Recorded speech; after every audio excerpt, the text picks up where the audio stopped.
Hello, here I am.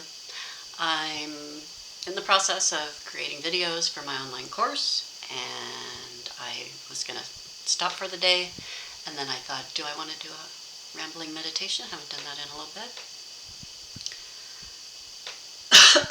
And it felt like I did. Felt like I wanted to do it. So let me see what I want to say today. What is it? Well, I'm going through this process of, again, doing something new. I'm recording myself, which is bizarre. Grew up my whole life never wanting to be in a picture, never wanting to see pictures of me, and here I am recording myself. So kudos to me.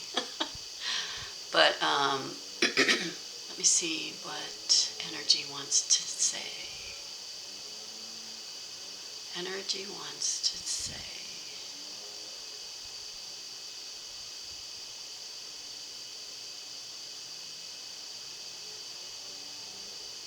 Your life is as full as you make it. And it's what you think about your life that makes it full. So if you're feeling like my life is empty, then that's what you think of your life, and you're creating an empty life.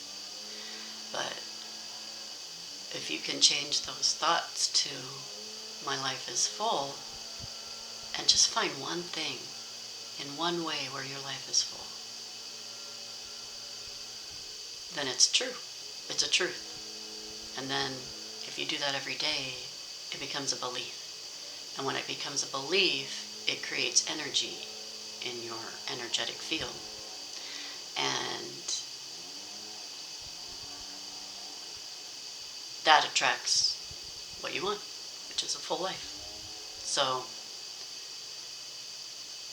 I guess you could say that's how manifestation works, but it doesn't always have to be $1 million. It doesn't have to be like the perfect partner or the perfect career.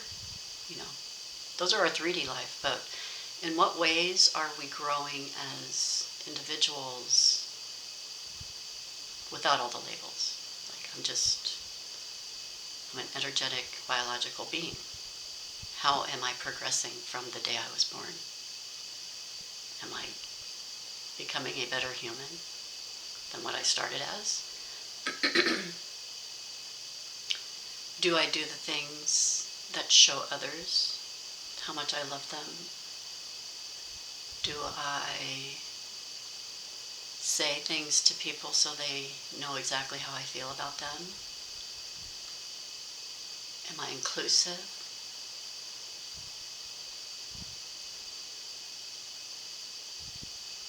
And in what ways, then I ask myself, in what ways can I improve? And then they say that it's how I treat myself. And if I'm constantly judging myself for not being good enough, then I'm actually creating the energy of not being good enough. So this is where I'm at right now. I'm trying to override that feeling of not being good enough and believing that whatever I want is what I should have. I should have what I want. Why else would I want it? Why else would I want it if I wasn't supposed to have it? So there's only one rule. There's only one rule. My mom called it the golden rule. She said, do unto others as you would have them do unto you. But for me, it's about free will. And if I can do whatever I want because of free will, if I can make any decision, follow through on it, then there is only one rule, which is to not infringe on anyone else's free will. If what I do does not affect another's free will, whether it's my kids and their abilities to make decisions, whether it's whatever you can think of.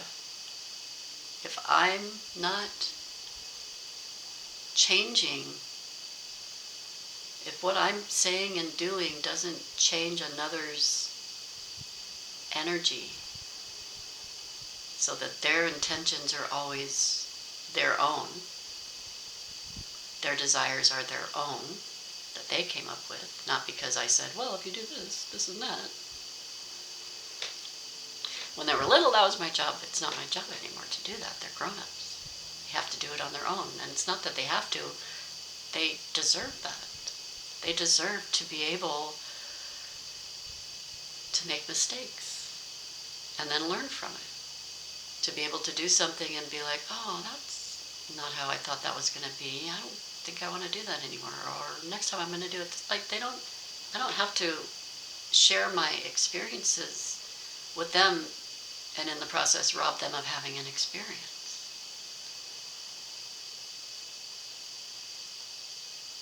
And while in the beginning, as they got older, that felt difficult for me,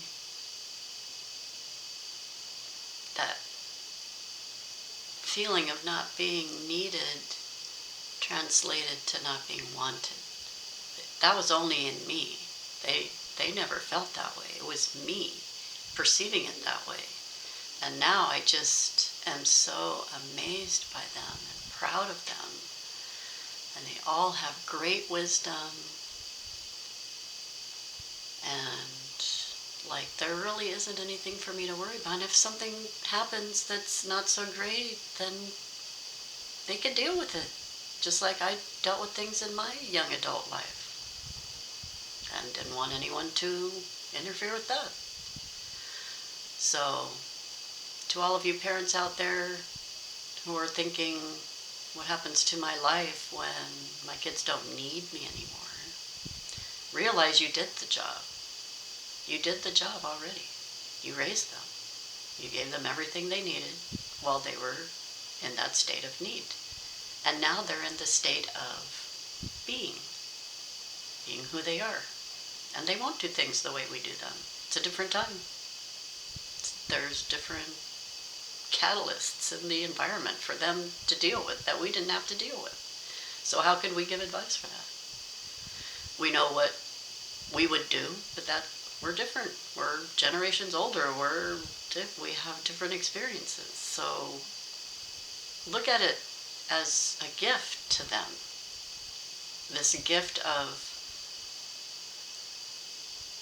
regardless what they do, or how something turns out, or what they say, or whatever, show them what unconditional love looks like and feels like, so that they always have that when they think of love, they think of you and how you just accepted them the way they are.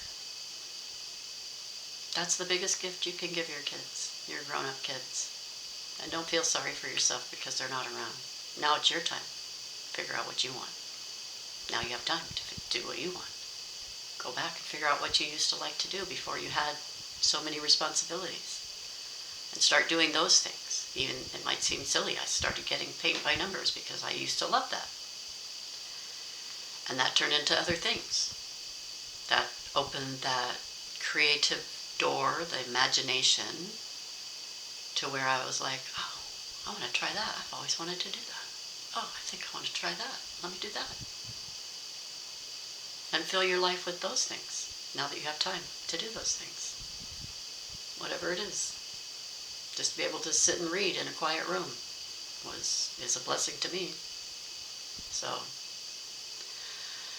yeah, I think that's it for today. I didn't know that was going to go there, but that's such a good message for people. People are like, I'm an empty nester, blah, blah, blah. Like, so don't feel sorry for yourself. It's a transition. Just like your kids are transitioning, you transition. And it doesn't mean if they come to you for advice, you say, no, you don't need me anymore. It's not like that. You're always going to be there for them, but let them instigate the connection. That's where you show the respect for them.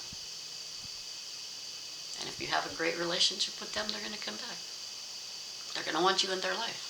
They're going to start saying things like, as all the kids got closer to 30 and the boys are in their mid-30s,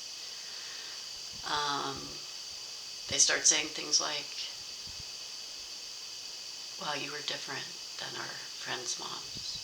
Well, you raised us differently. They notice. They notice that they're different, and they think about it. Why are they different? And they know it's from you. let them discover that so they can appreciate you their way, not the way you feel like you need to be appreciated, as hard as that is. And fill your time up with taking care of you, because now you have time to do that. So go out and do something for yourself and be happy about it, and don't judge, and don't look back. Don't have regrets. Just go forward and be. Just be in every moment. Just be the best you can be, and be grateful for that.